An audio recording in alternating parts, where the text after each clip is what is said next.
São João Paulo II, rogai por nós. Olá, bom dia, boa tarde, boa noite, meus queridos ouvintes do podcast Campus Fidei. Aqui quem fala é o Gabs, vocês já devem ter ouvido minha voz em outros episódios por aí. Estou aqui novamente, é um prazer imenso estar aqui com vocês, trazendo mais um tema e poder partilhar um pouquinho da minha história, um pouquinho do nosso carisma Campus Fidei, quem sabe tocar a sua realidade, quem sabe trazer um pouco da luz de Deus para a sua vida. Bom, estamos com um episódio especialíssimo aqui hoje. Já falamos um pouco em episódios anteriores sobre paternidade, mas o episódio de hoje eu tenho certeza que você não ouviu em nenhum lugar.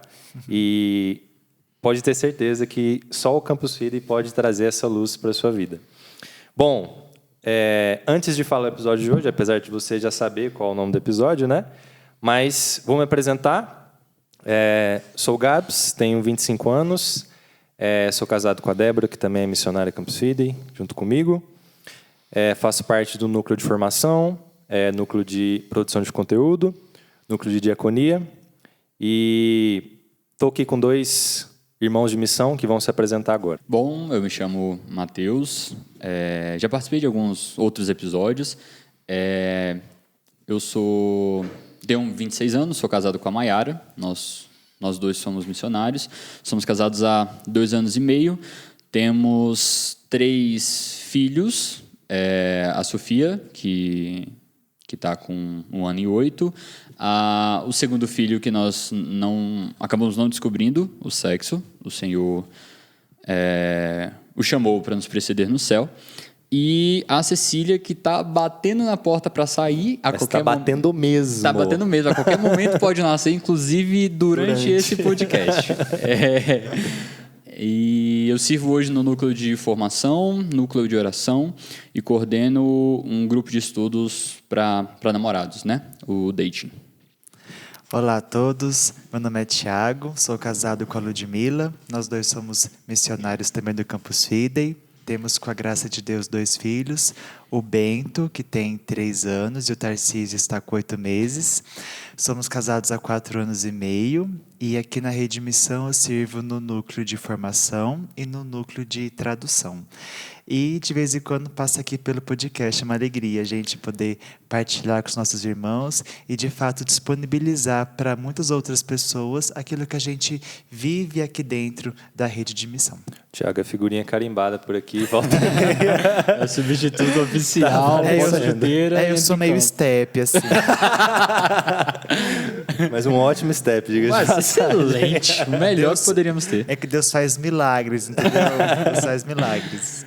Bom, esqueci de falar simplesmente que eu tenho um filho, né, chamado Santiago, que no momento está com 3 mesinhos. Eu e a Débora, a gente está casado há pouco mais de 1 ano. Enfim, é uma alegria imensa ter esse coração batendo fora de nós, né? Bom, antes de começar verdadeiramente, agradecer aos nossos colaboradores.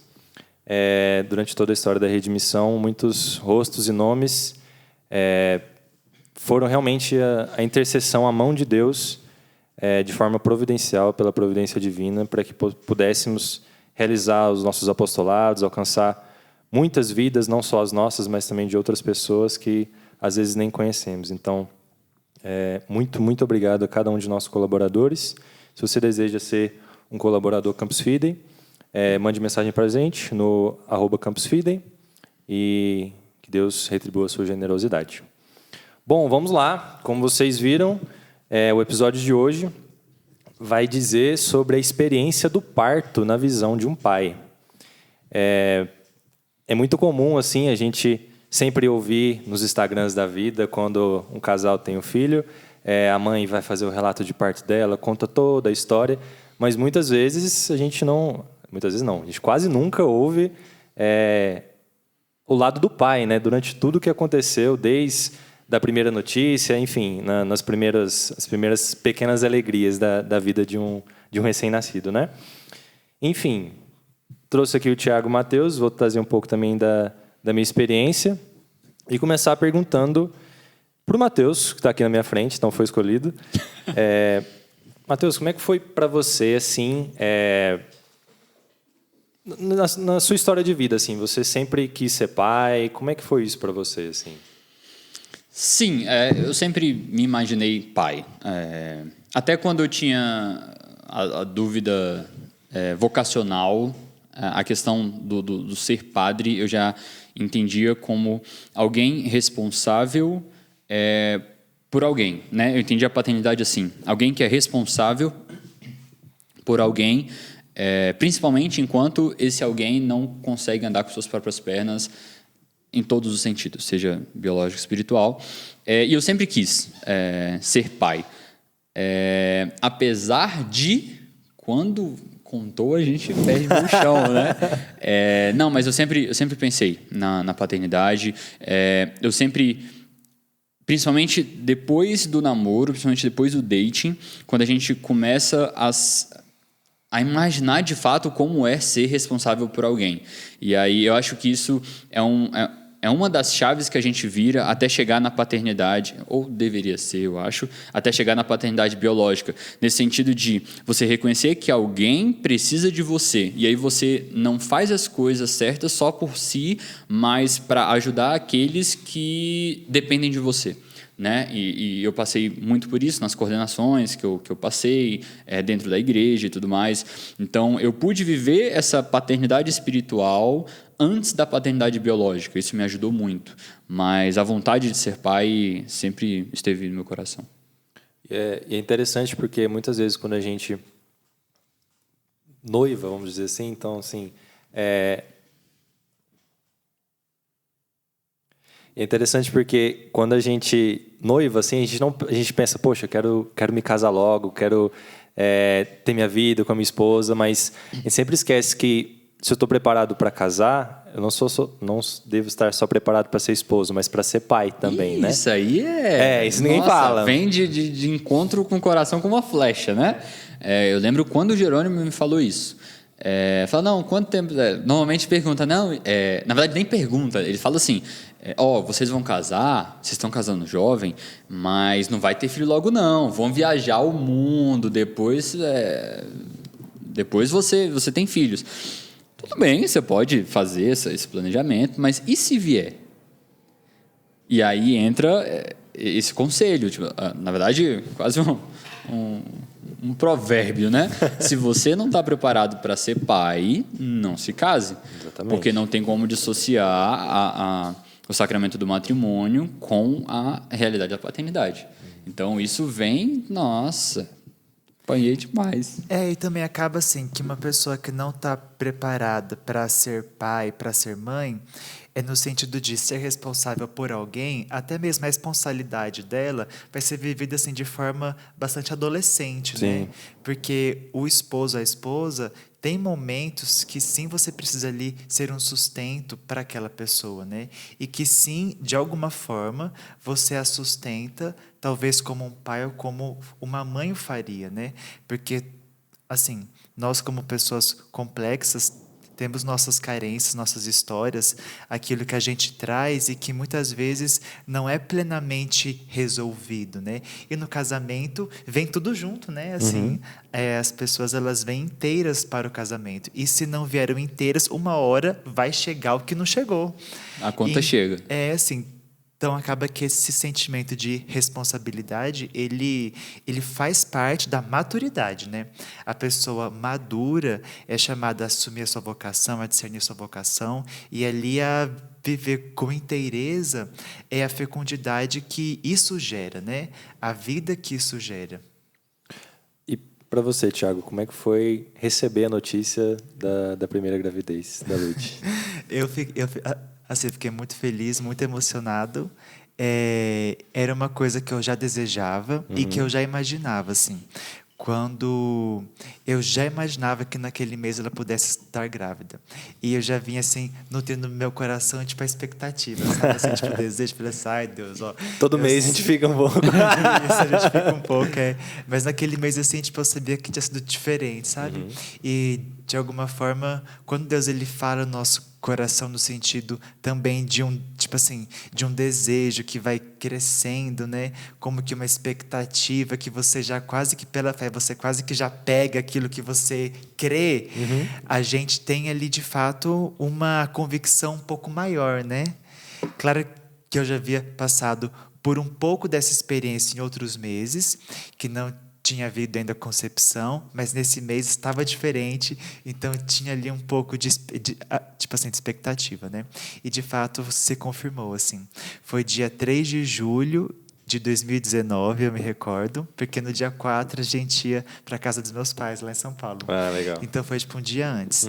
E no dia 4 a gente foi à missa lá na paróquia perto da casa onde a gente morava, e a primeira leitura foi a leitura que Abraão sacrifica Isaac. Caramba. É chamada sacrificar Isaac. E daí depois a gente sabe a história já, né? Que Abraão queria ali, que Deus queria ali naquela situação colocar Abraão à prova, né? Entregando, para que Abraão entregasse a Deus o seu filho único, que ele durante toda a sua vida havia sonhado e não tinha alcançado, né, essa concepção. Na velhice ele alcança a concepção e Deus pede esse filho de volta, né, no sentido de a primazia de Deus, né, e os filhos também são dons de Deus, recebemos de Deus e para Deus voltarão, porque no fundo é Deus sempre, que era, que é, que será, que permanece nossa história, é Ele, né? Não são os filhos que nos sustentam, não são os filhos que dão sentido à nossa vida, é o próprio Deus. E para mim, assim, foi muito marcante ter essa primeira leitura, tipo, no dia seguinte já o conhecimento da gestação, porque de fato me marcou, né? Eu pensava assim, nossa, será que Deus vai me pedir esse filho, sabe? Tipo, através dessa leitura, assim, de alguma forma, mas eu acho que sim e não, né? Nem sempre Deus nos pede da forma como a gente pensa, para ser a mais trágica, tipo, Ele vai levar a vida do meu filho, né?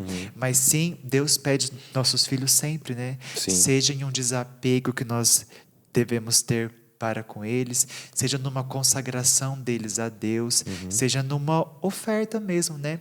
Numa consciência de que eles são dons para nós, né? Isso que eu ia E comentar. não são bens a serem possuídos, mas são dons a serem contemplados. Talvez antes de termos nossos filhos, a gente talvez até fale e pense sobre isso, mas quando você realmente tem um fruto do relacionamento, assim, quando você tem realmente um filho, assim, é difícil enxergar isso, né? É duro pra gente, assim, entender que aquele filho não é meu. Ele foi uma graça imensa que me foi dada a responsabilidade de cuidar. Então, louvado seja Deus por isso. Mas como isso pede de nós, né? E isso é apoiada por uma tradição que vem antes de nós, os judeus, né? É interessante essa questão que o filho não é nosso, porque Deus, quando liberta o povo do Egito, ele não fala, não, se você quiser, você me dá seu primogênito. Ele fala assim, não, seu primogênito é meu, tudo. As primícias são minhas. Seu primogênito, seu filho é meu, a primogenitura do gado, tudo é meu. Tanto é que, quando nasce, no 8º dia, você oferece o resgate, porque é dele. Então, você resgata de Deus. Os judeus ofereciam um sacrifício para resgatar aquele filho. Tipo assim, eu estou pagando pelo meu filho, porque o Senhor me deu o dom, mas é seu ainda, o primogênito é seu. Então eu pagaria o resgate para resgatar o meu filho. Tanto é que com José e Maria não houve o resgate, porque Jesus não seria de José e Maria. Eles apresentaram ao Senhor.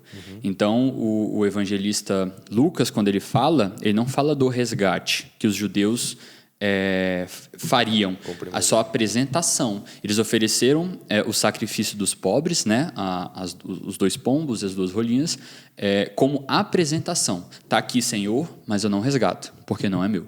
Então, se a gente tem essa visão na nossa paternidade também, isso é muito importante. Isso evita que a gente tome o nosso filho como o nosso Deus. Né?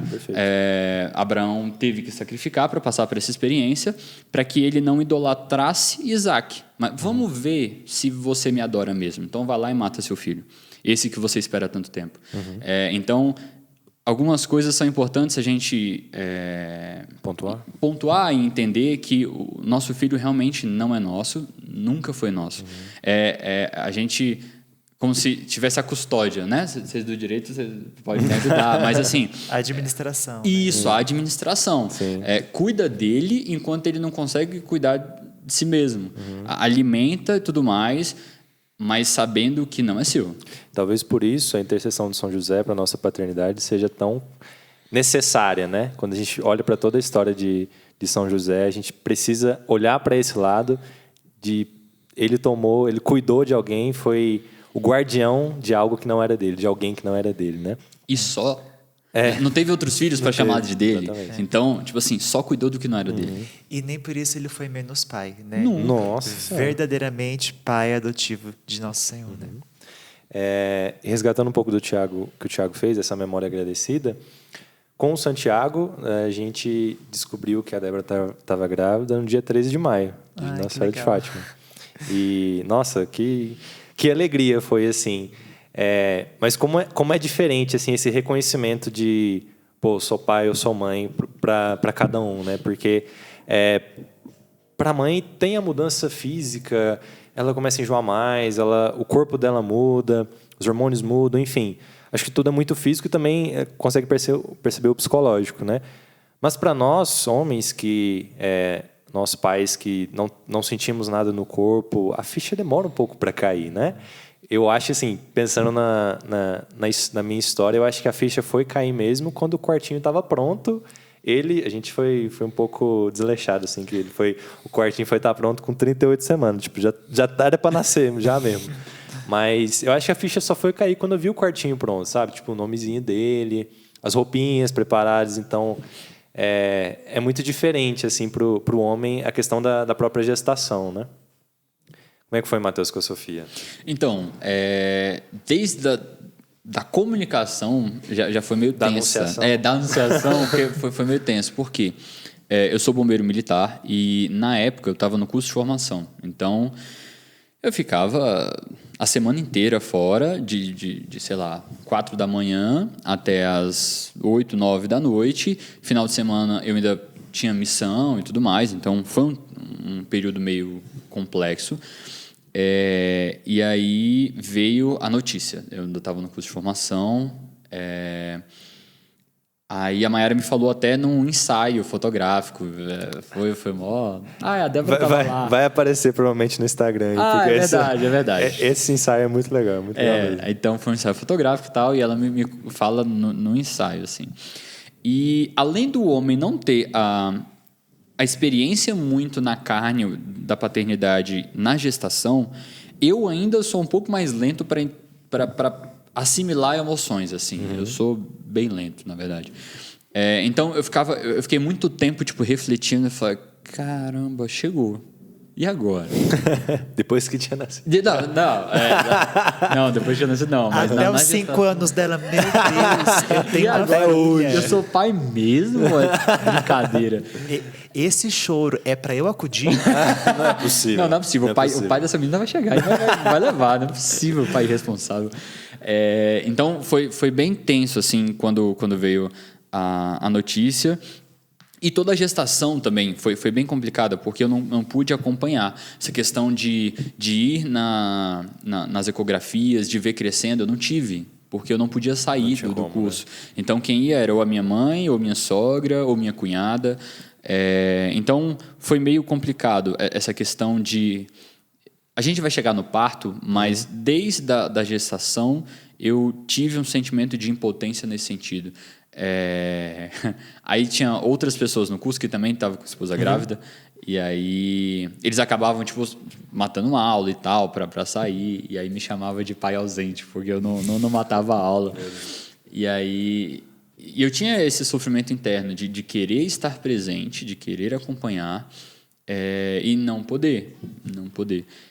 Então foi bem tenso assim, não poder acompanhar e tal. E aí eu fazia questão de toda vez que eu que a gente ia dormir, eu ficava conversando um pouco com a Sofia, né? Aí eu chegava perto da barriguinha e tal, aí conversava. E era incrível como, quando eu conversava, ela mexia.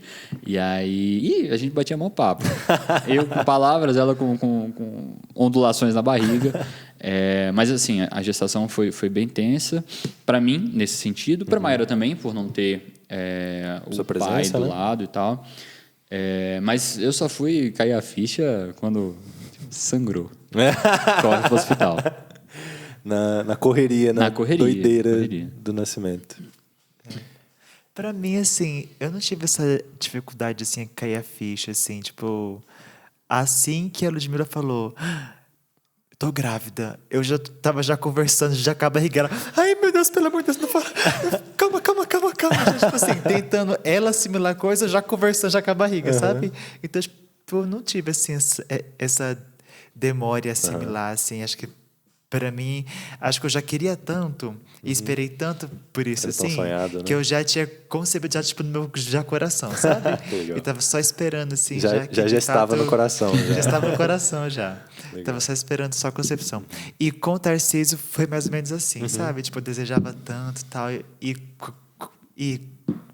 E quando aconteceu, tal, tipo, a gravidez, nossa, assim, só foi a confirmação de um imenso desejo. Que legal.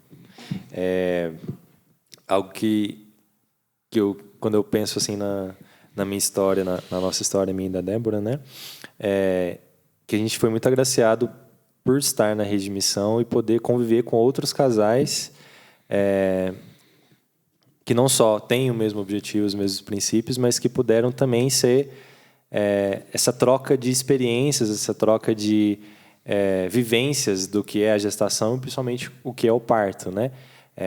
A Débora também ela é fotógrafa de gestante, newborn, parto mesmo. Então, essa vivência da maternidade para ela é muito, muito real, é muito palpável, né? É o dia a dia dela. E para mim eu tinha só, entre aspas, né? Só as partilhas dos meus irmãos de missão, né? E eu não sei se vocês vão concordar, mas tudo que a gente pensa, tudo que a gente ouve é tudo diferente quando é com você que está vivendo. Então, a minha experiência com o parto da Débora foi muito desafiadora, assim, porque a gente ouve que vai doer, que você precisa ser o apoio, que vai demorar, mas quando você está lá no círculo de fogo, como o pessoal fala, tudo parece que demora mais, parece que não vai acabar, parece que vai dar tudo errado. Então, eu acho que ter esse momento que a gente faz o relato de parto dos pais, eu acho que é muito, muito importante, porque quem sabe pode ter alguém ouvindo aí que está prestes a nascer, o filho a nascer, a filha a nascer, né? Então, nós que somos pais mais frescos, assim, a gente pode, quem sabe, ajudar um pouco, né? E na hora a gente pensa assim, acho que eu devia estar fazendo alguma coisa, né, para ajudar, em vez de ficar só, tipo, apoiando aqui. Mas, na verdade, nosso papel ele é esse mesmo, né? Meio coadjuvante, assim, meio né? coadjuvante. E, assim, de fato, é uma experiência para nós homens muito nova, porque os homens anteriores a nós, pelo menos os que eu conheço, não participavam dos partos. Sim. O meu pai, ele não Verdade. acompanhava os partos, tipo, da minha mãe, ele esperava na salinha. E o médico já chegava com a gente já e a minha mãe já, tipo.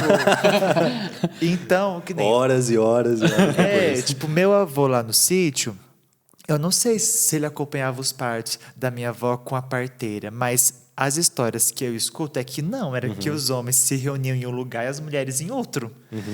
Então, e foi interessante que o meu sogro, depois que o Beto nasceu, eu ia contando as coisas, ele, mas você estava lá? Eu falei, estava. Mas você viu? Eu falei, eu vi.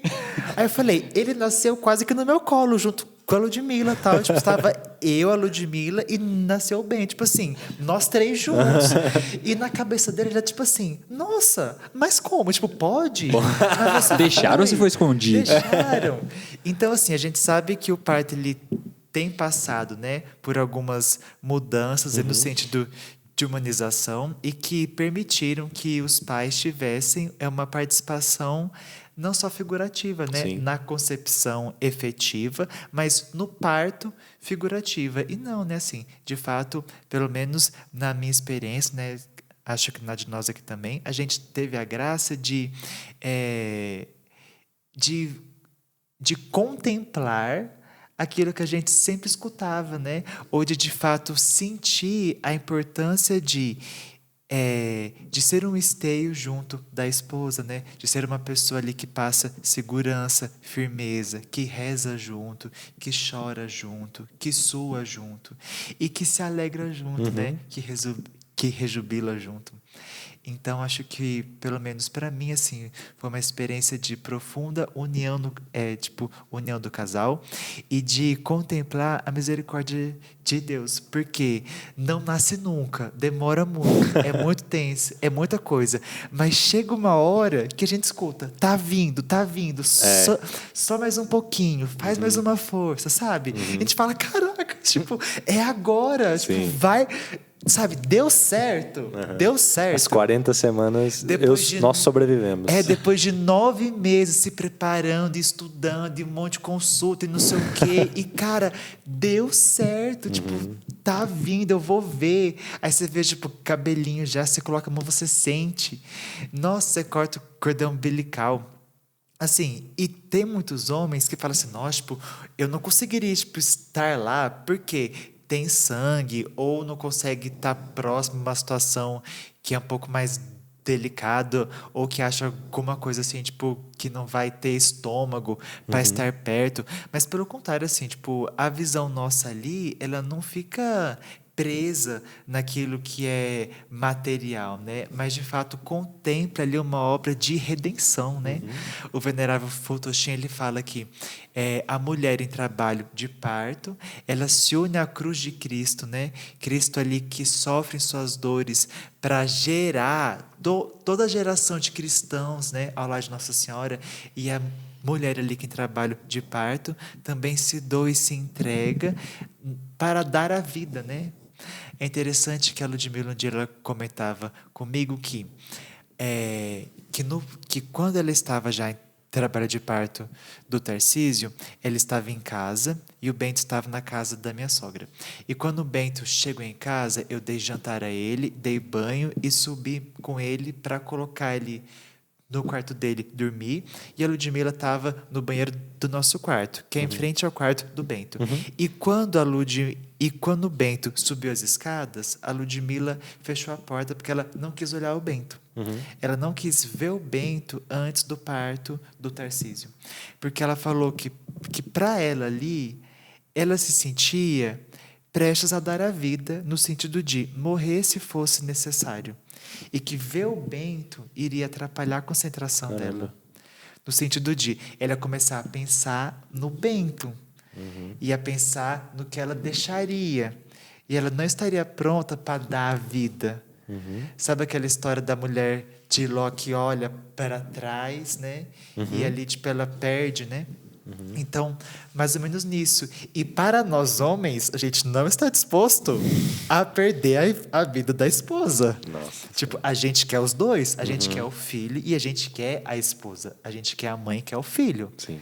Mas a mãe, de certa forma, está pronta para dar a vida, né? Para fazer dar a vida. Então, essa experiência dela, de fato, ela me marcou, essa partilha dela. E eu acho que é isso, né? Acho que é um pouco disso mesmo. Nossa, aquele negócio mesmo, né? De assim, você não pode casar sem estar preparado para ser pai, mas você também não pode ir para um parto sem estar preparado para dar a vida, né? Isso no caso da esposa. Isso é louco, sensacional.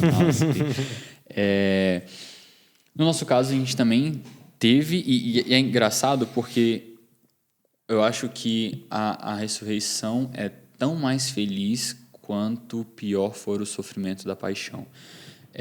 A gente teve também essa alegria imensa do nascimento, mas a gente teve um longo calvário, né, no nascimento da Sofia, porque o parto durou... Não, o trabalho de parto, né?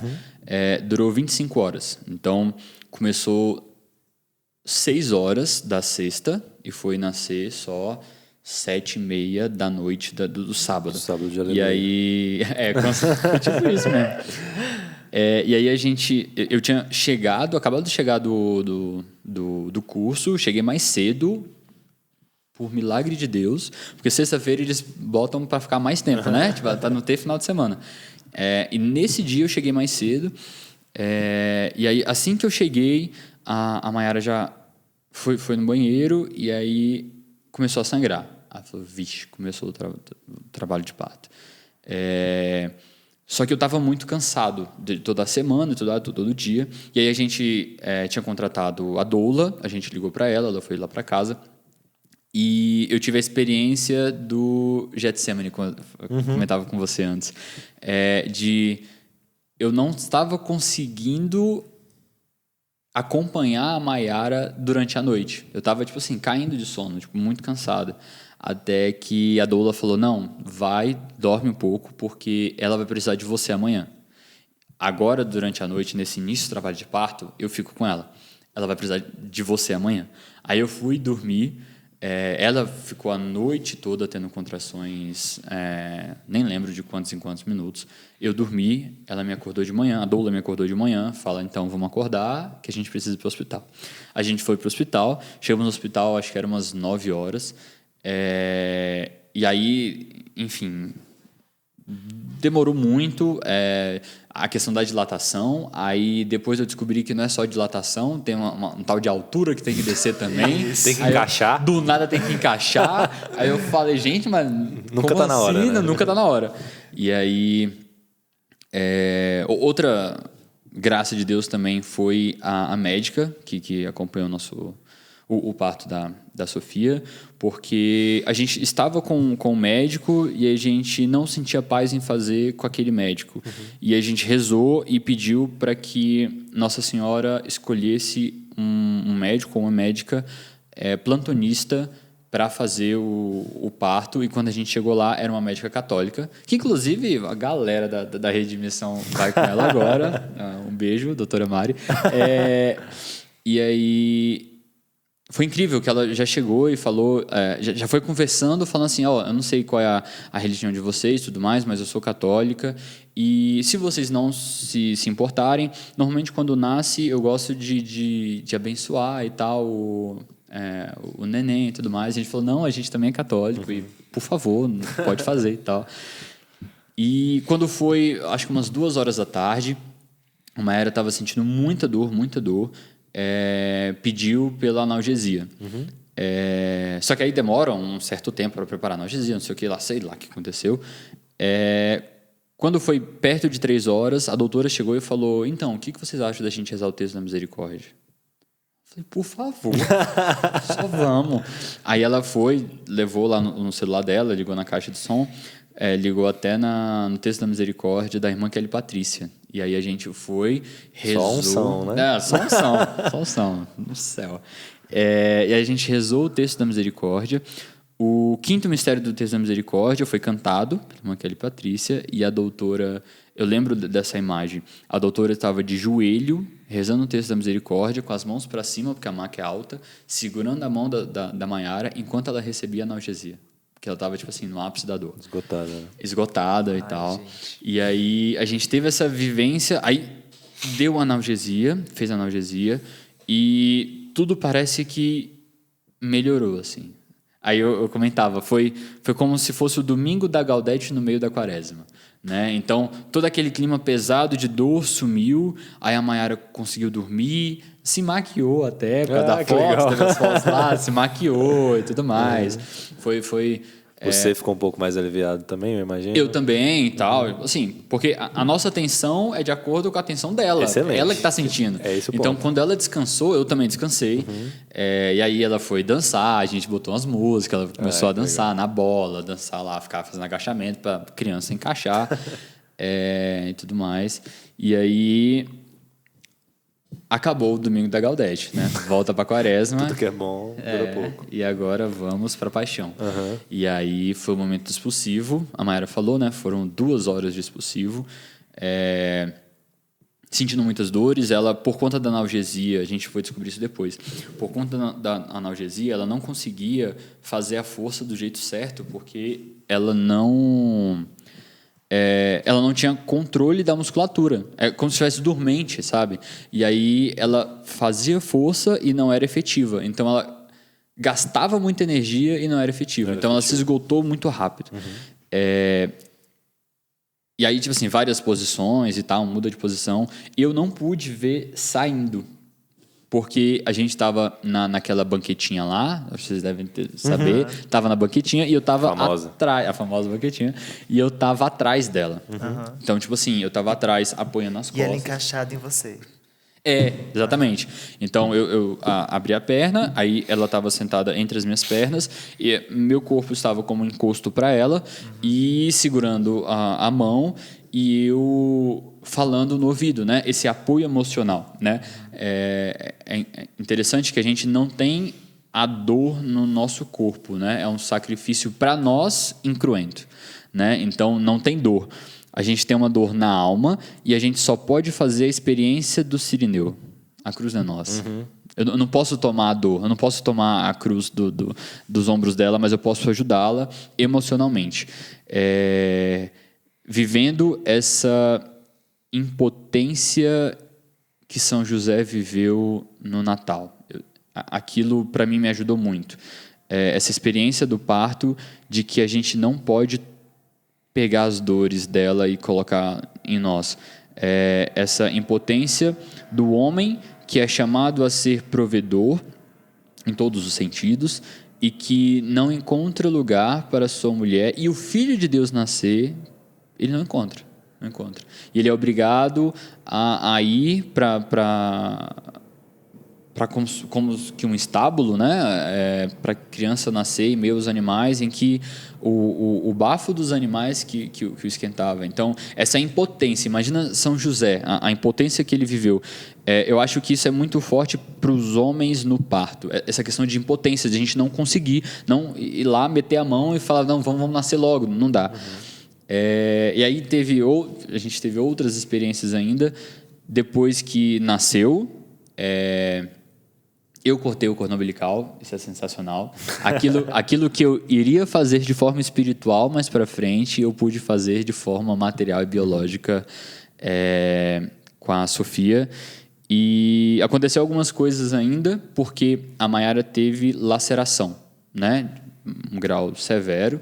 Então, ela perdeu muito sangue e quando a Sofia nasceu, eu fui acudir a Sofia, cuidar da Sofia, e todo mundo saiu. Eu lembro que, tipo assim, não tinha médica, não tinha enfermeira, acho que até a doula foi resolver alguma coisa, e eu lembro da Maiara, tipo, desmaiar e começar a tremer, como se um episódio de convulsão. Depois eu descobri que não era convulsão, mas pra mim ela estava convulsionando. Perdendo muito sangue. Perdeu muito sangue e tudo mais. E aí eu tive que largar a Sofia. A Sofia estava naquele bercinho lá que esquenta lá, não sei o nome. Incubadorazinha? E aí eu larguei ela lá. Tive que segurar a Maiara, senão ela tinha caído no chão, porque a maca abre, né? A cama abre assim, as pernas. Todo mundo sumiu. Todo mundo sumiu e ela estava escorregando, tipo, tremendo e escorregando. Então eu que segurei a Maiara e gritei. Aí veio uma enfermeira, aí encheu a sala também. Veio gente que eu não tinha nem visto. Tudo para segurar e tudo mais. Inclusive, a Maiara teve que receber 2 bolsas de transfusão de sangue e ferro por muito tempo, assim, intravenosa. E sua cabeça já estava milhão? Não, milhão. Aí um detalhe foi que eu não sei porquê também, mas a placenta estava demorando a nascer. Não é nascer que fala? Eu esqueci o nome. Dequitação, coisa assim. Aí já não eu sei, não sei também também é só sair. Enfim. Ela nasce sim, não tem vida, mas ela nasce. Ela não tem vida, mas ela nasce. Sai bebê, depois sai a placenta. Sai a placenta. E aí a médica começou a girar assim, o cordão umbilical para sair mais rápido a placenta e tudo mais. E aí o cordão umbilical explodiu. Estourou, rompeu. E aí o sangue foi para tudo quanto é lado. Tipo assim... na nossa cara, eu tava acompanhando. Então, eu tinha mancha de sangue na máscara, na touca. O quarto inteiro parecia uma chacina, assim. Tipo, sangue pra todo lado. E tá bom, pra mim tudo bem. Eu só não sabia que quando faz o exame na criança, pra não furar a criança, você pega o sangue do cordão umbilical. O sangue do cordão umbilical é o da criança. Entendi. Então você só puxa. E aí, depois que explodiu o cordão umbilical, aí nasceu a placenta, levaram para lá, colaram naquele papelzinho e tal, não sei o que, a árvore da vida. Me chamaram. Paizinho, vem cá, só rapidinho. Então, aí me explicaram esse negócio de tirar o sangue e falou, então, o sangue coagulou, porque explodiu. E não tem sangue no cordão umbilical, não tem como a gente fazer o exame de sangue. A gente vai ter que tirar sangue da Sofia. Eu falei, como assim tira um sangue da Sofia? Tipo, um recém-nascido. Como é que tira um sangue? Eu falei, não, a gente fura a mão. E aí eu falei, cara, não tem o que fazer. Tem que tirar Eles o sangue. estavam mais informando do que pedindo autorização. Não estava pedindo, eu estava só informando que tem que fazer. Sim. E aí eu falei, não, então tá bom. Aí eu deixei a Maiara e tal. Aí foi tirar o sangue, furar a mão. Nossa, chorou muito. Aí eram 2 ampolazinhas, aí tirou uma ampola, aí coagulou o sangue e vai ter que furar a outra mão. Furou a outra mão e tirou a outra ampola de sangue. E aí, agora, reunindo com a doula para o parto da Cecília, eu reparei que eu tive a experiência de um pai de ver o seu filho, no caso a minha filha, com as mãos furadas, né? Assim como o pai deve ter visto Cristo com as mãos transpassadas. Ele que não teve culpa nenhuma, inocente. A Sofia também não teve culpa nenhuma, inocente. E eu tive que ver furarem a mão da Sofia para retirar o sangue, né? Para uma enfermeira, sei lá, para uma médica, isso pode ser a coisa mais normal do mundo, todo dia ver isso. Mas para o pai de primeira viagem que vê isso, tipo, isso é muito forte. Mais uma vez. Com a mãe ali, não sabe se tá... Exatamente, com a mãe mais para lá do que para cá, não sei como é que tá. E ver isso, para mim, foi muito forte, assim. Mais uma vez, aquela impotência. Você não pode fazer nada. Você não pode voltar no tempo. Você não pode... Tira o meu sangue. Não é o sangue, não dá para fazer. Então, o parto foi uma experiência sensacional de morte e ressurreição mesmo. Desde a agonia. Eu acho que... Claro, eu não posso desejar sofrimento para ninguém, mas que todo homem deveria passar por um parto normal, assim, para ter essa experiência. Isso amadurece demais um homem, assim. Essa visão de responsabilidade, visão de 2 pessoas que estão vulneráveis e que precisam de você, né? Seja um colo, trocar a fralda, porque a mãe não está em condições, seja, ao mesmo tempo que você está trocando a fralda, dar palavras de aconchego, de consolação para a mãe. Então, foi uma experiência muito forte, assim, que seria bom que todo homem vivesse. Eu cresci muito no parto da Sofia. Muito, muito, muito bom. Trazendo um pouco da minha experiência também. O Santiago hoje é uma criança tranquila e durante a gestação ele sempre foi muito tranquilão também. Assim, a gente nunca teve muitas emoções assim nos ultrassons, né? Ele sempre tampava o rostinho dele, nunca queria aparecer. E até as 40 semanas ele estava super tranquilo. Aí na consulta de 40 semanas, que é rotineira, né? A partir das 38 é semanal, acompanhamento para saber como é que tá, os batimentos, enfim. Aí a obstetra, ela é prima da Débora, então isso foi um presente gigantesco para a gente ter uma família verdadeiramente estando conosco, né, nesse momento, foi muito importante. Fez o descolamento e daí para o dia seguinte começaram as contrações mais intensas, assim. Então, no dia 19 de janeiro, 1h da manhã, a Débora começou a ter as contrações, assim, com dor, já começando a ser ritmada e tal. E nisso se arrastou a noite, assim como o Mateus disse, eu também não pude vigiar algumas horas com o Senhor, né? Então também dei as minhas pescadas durante a noite, né? Mas a nossa doula, que é a Clara, que é sócia da Débora, ela chegou lá de madrugada, deu todo o suporte também com a gente, ficamos nós 3 assim, passando a noite, né? Então foi de 1h até as 6 com contrações ritmadas. A Débora começando a ter bastantes dores, né? E como eu tive a graça de poder acompanhá-la nas sessões de fisioterapia, então eu também aprendi algumas alguns exercícios que não só aliviavam a dor da Débora durante as contrações, como também ajudavam para que o Santiago encaixasse, para que a dilatação pudesse ser mais rápida, né? Então, desde o princípio eu consegui dar essa ajuda para ela. Então, a partir das 6 da manhã, a gente viu que a Clara, que foi a doula, ela viu que a dilatação já estava avançando, que a gente poderia ir para o hospital, né? A gente estava em contato com a médica o tempo todo pelo celular. E assim que chegamos no hospital, às 7 da manhã, já com 7 centímetros de dilatação. Então, assim, já estava super bem avançado. E a gente achava que ia ser mais rápido, né? Só que não foi tão rápido assim. 3 centímetros deve ser 2 para 10, não é possível. Então, pô, 3 centímetros? De 1 a 7 foi rapidão, 7 para 10 não, 2 para A 10. gente acha que dilatou, a criança caiu, né? É isso. Exatamente. É o que eu falei, né? Seria Do ótimo. nada tem que baixar a criança. Mas a criança não tá baixa, gente. Já tem lá 10 centímetros, por que ela não escorrega? É só ir para baixo, já tá na gravidade, é só descer. É isso. Mas enfim, não é tão simples assim, né? E nem tão rápido assim. Você vê a maturidade do homem falando É do passo. isso. Você vê a diferença. Pula pro episódio das mães Das contando mães. só a dor de sofrimento. Só choro. E aí chegamos lá às 7 da manhã, 7 centímetros de dilatação, beleza. Aí começaram a arrumar o quarto e a gente foi para a sala de parto, né? E eu tive uma experiência interessante assim, porque não sei se os meninos também tiveram, acho que o Matheus comentou um pouco que em certo momento tinha muita gente na sala de parto, né? E só eu de homem. Eu não sei se com vocês foi assim. Foi exatamente Mas, assim. Caramba! Tipo assim, e eu e a Débora, a gente é muito tranquilo, a gente é muito na nossa, assim, mais no silêncio e tal, principalmente em casa. E ter essa experiência para mim foi muito louco, assim, porque, cara, como é que, se eu precisar me impor aqui, como é que eu vou conseguir fazer minha voz ser ouvida, sabe? Porque é médica, é obstetra, é enfermeira, é fotógrafa, é doula, é assistente de enfermagem, enfim, pediatra, tudo mulher. Então, assim, pediatra.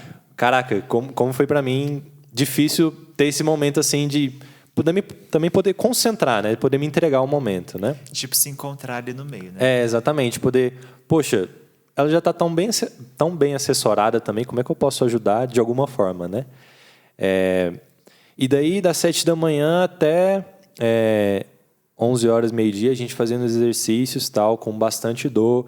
Eu fazendo, empurrando os ossos da bacia, né? Quando vem a contração, que isso ajuda muito, muito, muito, muito mesmo. A cada 5 minutos vinha uma contração, durava bastante tempo, então a gente fazia força. E a Débora tem um problema de pressão baixa, então, vários momentos ela quase desmaiou, então não conseguia comer, então foi tudo muito, muito tenso, assim, né? Porque ela fazia muita, muita, muita força, a gente via, em certo momento a bolsa tinha rompido, só que parece que tinha rompido por cima, então demorava a cair o líquido, a gente sabia se tinha rompido mesmo, enfim.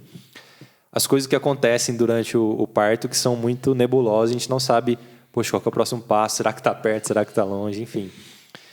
E a gente levou o nosso altarzinho com as nossas imagens, São João Paulo II, Santa Teresa de Calcutá, a nossa cruz, o terço para a gente rezar. Colocamos músicas, que a gente tinha feito uma playlist para tudo que pudesse ser mais significativo possível, né?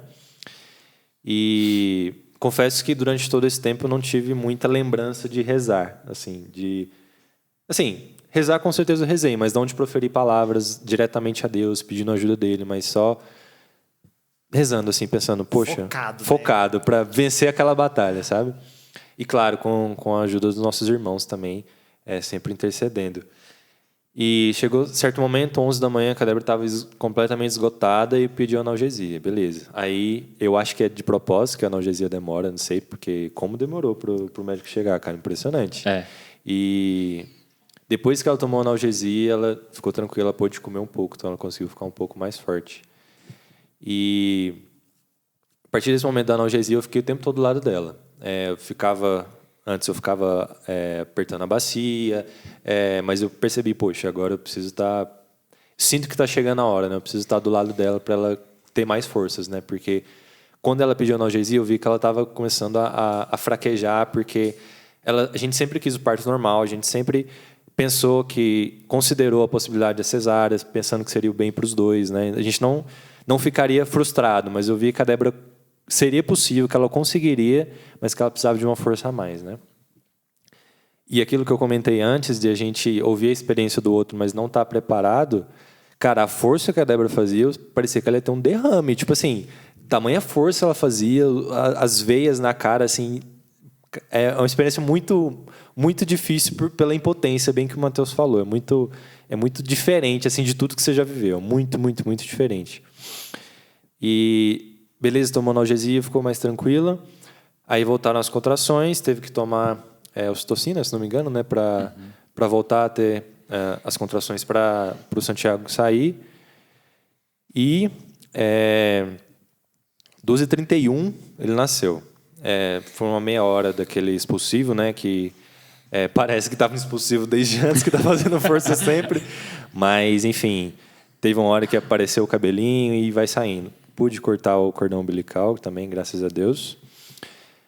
E ele foi para o colo da Débora, só que, por ele ser um neném grande, pelas 13 horas de trabalho de parto, ele teve uma dificuldade de respiração.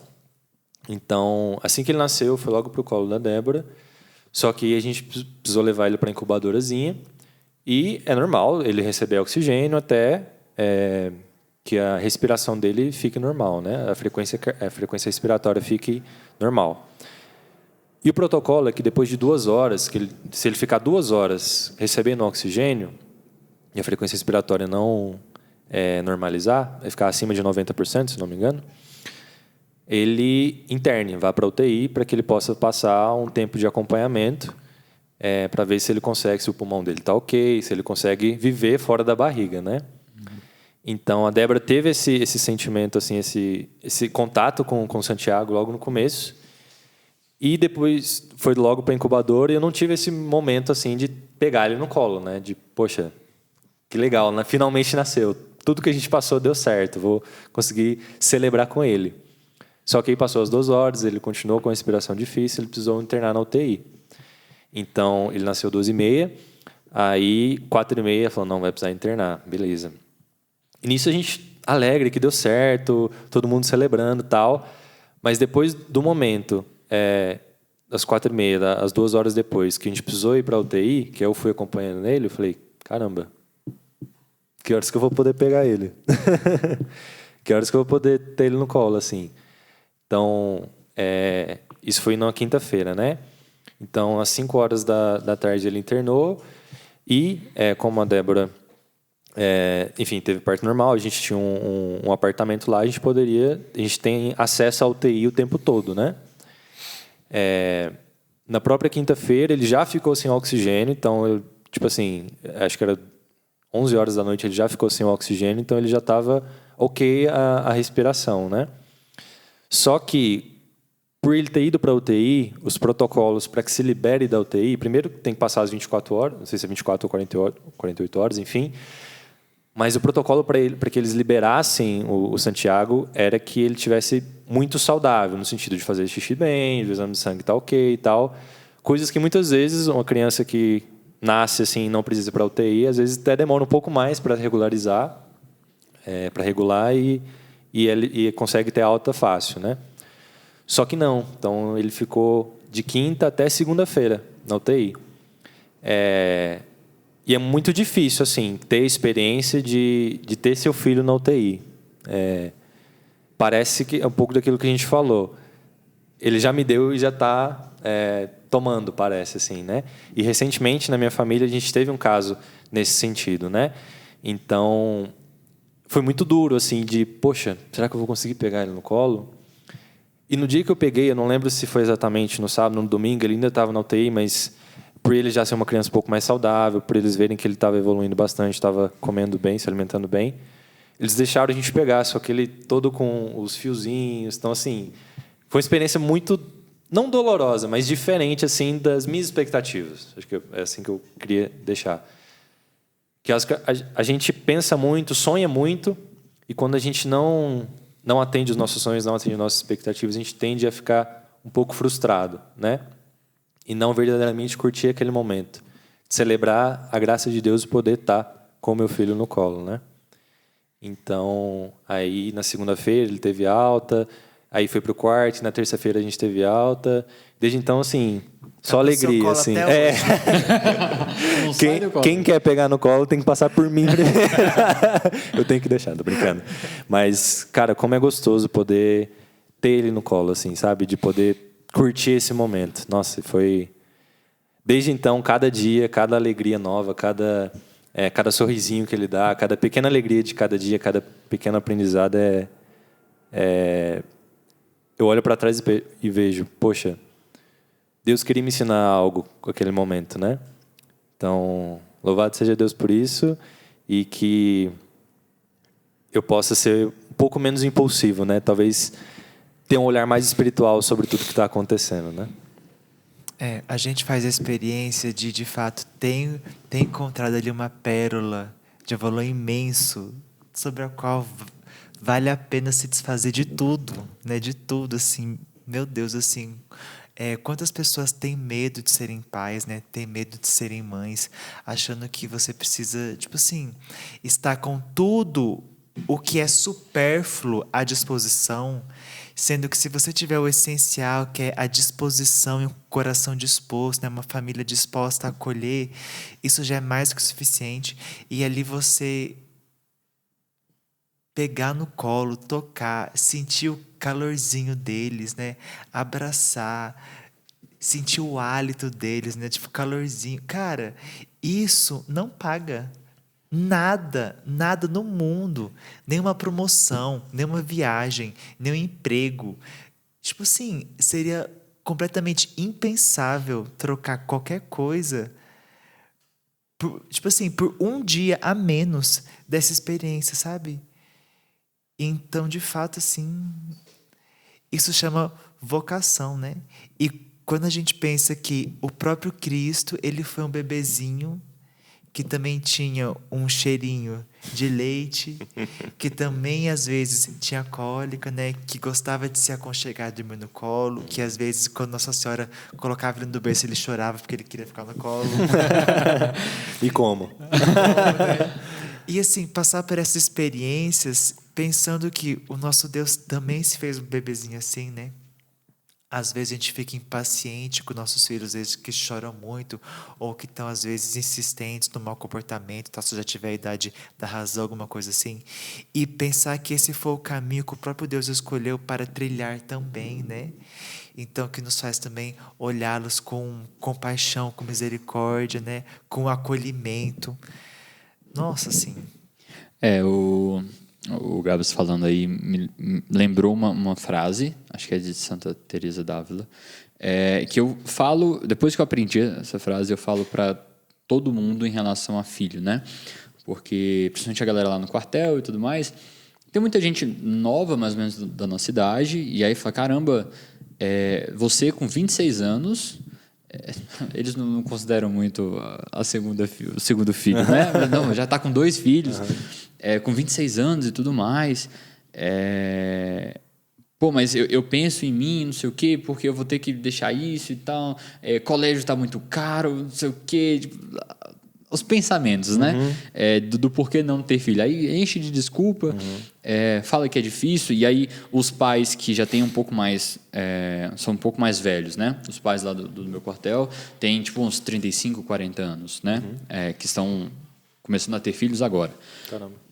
E aí eles falam das dificuldades de acordar à noite e tal. E aí eu falo, cara, é justo que muito custe o que muito vale. É justo. Então, não é uma coisa mais ou menos, não. Sabe? É a graça que Deus nos dá de entender o amor dele por nós, né? E aí, quando eu acho que eu nem tinha noivado ainda, eu estava namorando com a Mayara, conversando com o Tiago, da Samara, inclusive eu encontrei com eles domingo, e eu pude falar isso para ele. Que ele me falou que, na época, o Bento estava novinho, o primeiro filho deles, e aí ele falando que quando o filho tá bem novinho, né, recém-nascido, nos primeiros meses, ele tem a experiência desse amor que não espera nada em troca. Porque a criança não pode te dar nada em troca. Nada, nada. A criança, ela só mama, dorme, Nem sorriso. nem sorriso. Ela nem te olha nos olhos. Nem te olha nos olhos, não sabe nem cadê seu olho, porque ela vive um borrão. Aham, exatamente. Então, assim, é aquele amor de não esperar nada em troca. Você experimenta e você tem uma experiência filial com Deus incrível depois da paternidade. Você fala assim, então é assim que você me ama. Porque no começo, a criança não pode te devolver nada, você se dá inteiramente, você vira noites em claro, quando está doente, quando está com cólica, e aí você às vezes vai crescendo e você sabe que você precisa fazer uma coisa, ou você precisa que ela faça alguma coisa,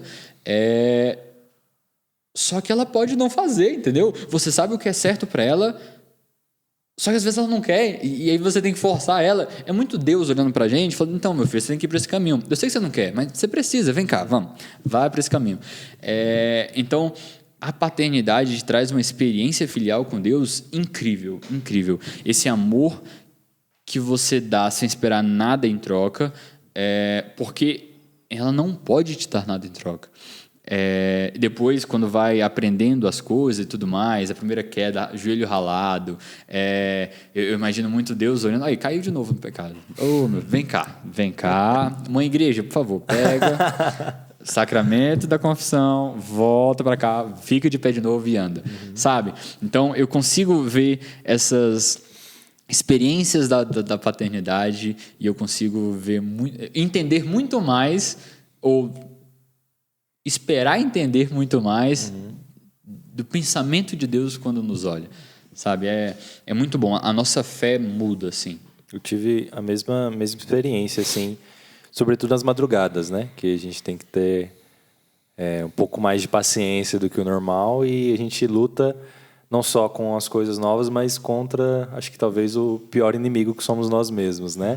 Então tenho tido exatamente essa mesma experiência, assim, de enxergar como Deus olha para mim, porque de madrugada, beleza, trocamos fralda tá vazia, não tá com calor, não tá com frio, não tá com fome, tá com sono. Faz o checklist. Você vai descartando tudo que não Continua chorando. Criança, o que você tem, pelo amor de Deus? Então, assim, ele tá chorando porque ele tá chorando, ponto, não tem muita justificativa. Que ele tem voz. É isso. E tá usando como usa. Então, é a mesma coisa. Então, assim, e eu penso assim, Deus, poxa, te dei uma família que te ama, te dei irmãos de missão, te dei uma esposa que te ama, e você ainda insiste nesse pecado. Você ainda insiste em ir pelo lado mais difícil. Então, muda muito, cara. Muda muito a nossa concepção de filiação divina, de como Deus olha para nós, né? E de como nós somos miseráveis, né? Então, eu acho que é exatamente isso. Eu acho que quando a gente quando a gente é impaciente, quando a gente não dá verdadeiramente a vida, é porque a gente está caindo pro nosso pior inimigo, que somos nós mesmos, né? Eu gosto muito de uma frase de Santa Teresinha, e eu acho que ela diz muito sobre esse momento em que a gente pensa nos filhos, em às vezes se abrir uma nova vida ou não, etc. Que é uma frase que diz assim: quem ama não sabe calcular. Nossa. De forma que quando a gente começa a calcular as coisas, a gente deixa de amar. Se a gente mede uma vida humana em termos financeiros, em termos materiais, você pode fazer qualquer coisa, menos estar amando. Se você deixa de confiar na providência divina para confiar naquilo que as suas próprias forças são capazes de realizar, você não deveria ter coragem nem de sair de casa. Porque por você mesmo, você não é capaz nem de garantir que você vai chegar vivo até o seu serviço. E também, a partir do momento que a criança nasce, e já desde a gestação, nós homens, né, pais, somos chamados também a ter um olhar de muito cuidado para com a mãe, né? Porque a mãe, ela sente esse impulso, esse ímpeto de doação de forma mais intensa do que nós, né? Porque ali também uma questão fisiológica envolvida, né? No caso dela. A ponto de a mãe ser uma doação tão intensa de se esquecer ali completamente, e o pai tem que pensar no filho, mas também na mãe, né? Sim. Então a mãe tá comendo, a mãe, como ela tá, os pensamentos dela, a cabeça dela, como que Sobretudo no as puerpério, necessidades né? dela, no puerpério, cara, meu Deus. É que nem aquela história que a gente falava aqui no começo do podcast, que ninguém conta, tipo, uma parte toda, né? Tipo o outro lado, né? Muitas vezes a gente se prepara muito para o parto e muito pouco, zero, para o puerpério, né? A gente se prepara para as 14 horas e não para os 40 Isso, dias no exato, deserto, né? Exato. É tipo Isso. assim, a gente parece que descobre o puerpério após o parto. Fala assim, o que é essa realidade aqui que eu não sabia que Quem é essa existia? pessoa? Do nada. Quando eu achei que acabou, agora começou. Isso. Isso. Então, é um momento que a mãe precisa de muito apoio, de muita compreensão. E que, biologicamente, fisiologicamente, hormonalmente, o corpo dela está se reorganizando. Então, de fato, pensa, é um drama ali que muitas mães vivem, né?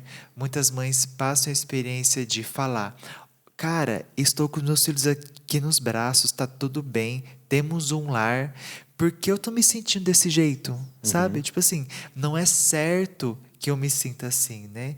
E se o pai, ele não tem um olhar compreensível, ele vai falar: é verdade, cara, você é muito birrenta mesmo, é mimada pra caramba, porque olha só, você teve tudo o que você quis, te dei até um filho, e agora você fica desse jeito de noite, tipo assim, tá descontente, você queria era gêmeos, sabe?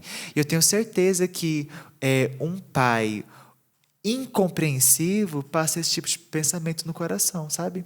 Sendo que a mãe está sofrendo por estar sofrendo. Sim.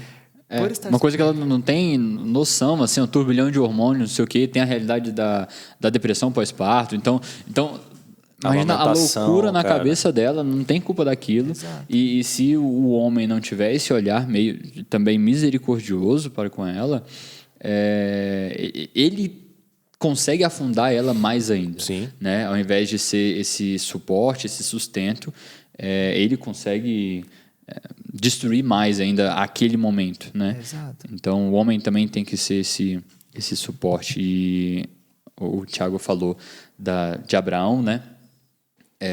Eu refletindo depois sobre a paternidade, uma coisa que me ajudou muito foi a questão dos patriarcas, dessa ação rápida, né? Todos os patriarcas tiveram essa ação rápida, e aí, por excelência, Abraão e José, né? Abraão, na experiência de Isaac, quando Deus o acorda de madrugada, vai sacrificar o seu filho, ele não espera, né? Essa questão de, não, mais 5 minutos de sono, ele levanta e vai. José também, por várias vezes, o anjo o visita de madrugada, ele e o evangelista faz questão de falar, ele sai à noite, então ele não esperou mais 5 minutos. Isso eu tenho comigo sempre para refletir nessa questão de ser rápido na ação. Quando Deus nos dá essa visão espiritual de enxergar a necessidade, pode ser no puerpério também, de enxergar essa necessidade de que minha esposa precisa de mim, de ter essa ação rápida e pedir o auxílio de São José para que me ensine a ter essa disposição.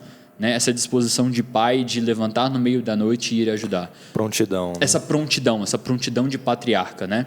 E eu pedi muito quando a Sofia era pequenininha, na madrugada. Isso aconteceu de forma mais velada e agora vai acontecer de novo de forma material, né? Com a Cecília, e que nós possamos pedir essa disposição de levantar à noite e fazer o que precisa ser feito, né? E isso, claro, é uma imagem, porque a gente sempre tem que fazer o que precisa ser feito com as nossas esposas e com os nossos filhos, né? Se enxergar uma necessidade numa fraqueza da mulher, que nós possamos ter essa disposição de ajudá-la. Bom, queridos, acho que é isso. Queria agradecer vocês por abrirem, também partilharem da vida pessoal de vocês. Tenho certeza que vai tocar muitos corações aí, muitos papais aí que estão aguardando. Por vir. Estão por vir. Essa paternidade em construção. Ainda que você não esteja aguardando, mas quem sabe isso possa ser um acalento para o seu coração, para talvez até inflamar um pouco mais a sua vocação ao matrimônio, à paternidade, né? Então, queria agradecer ao Tiago e ao Matheus. Não sei se vocês têm algum recado final, algo a mais. Homem não dá luz, mas a gente também tem que dar vida. Olha aí. Olha, Excelente. excelente. Isso. Excelente. É mais difícil dar a vida, porque a vida é mais longa do que o trabalho de parto. Verdade. Então, nós também temos nossa responsabilidade, nosso papel, nossa função. A gente não pode negligenciar. Não podemos negligenciar.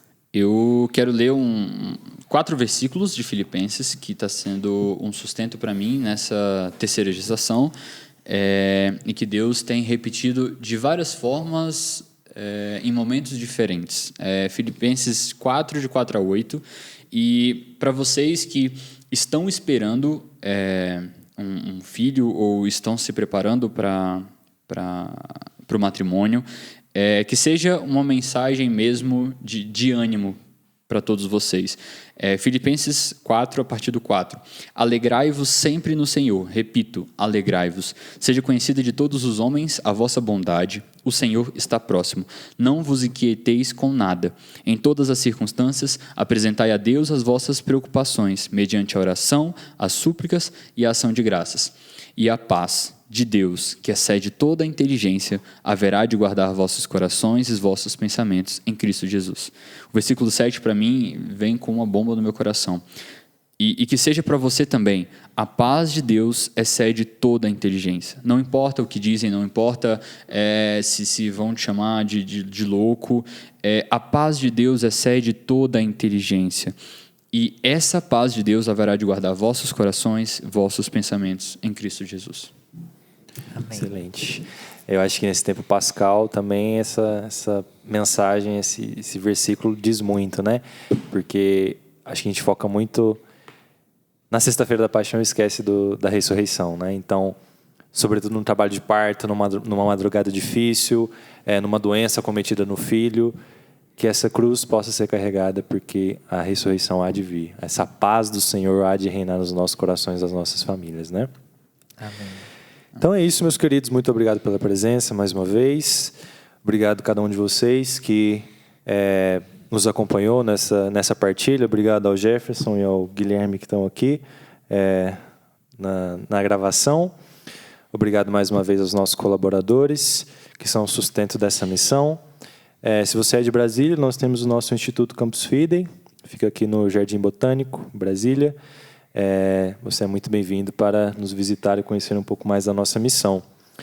Se você não é de Brasília, mas também tem o desejo de nos conhecer, de continuar, de fazer com que a palavra de Deus, através do nosso carisma, chegue a outras pessoas, compartilhe esse episódio, compartilhe os outros episódios também. Nos siga no Instagram, @campusfidei. E se você deseja colaborar não só espiritualmente, mas materialmente conosco, se tornar um colaborador Campus Fidei, entre em contato conosco também pelo Instagram @campusfidei, tá bom? Queridos, muito obrigado. Deus abençoe a nós, que São José sempre interceda pelas nossas famílias, pela nossa paternidade. Amém? Amém. Santa Teresa de Calcutá, Rogai por nós.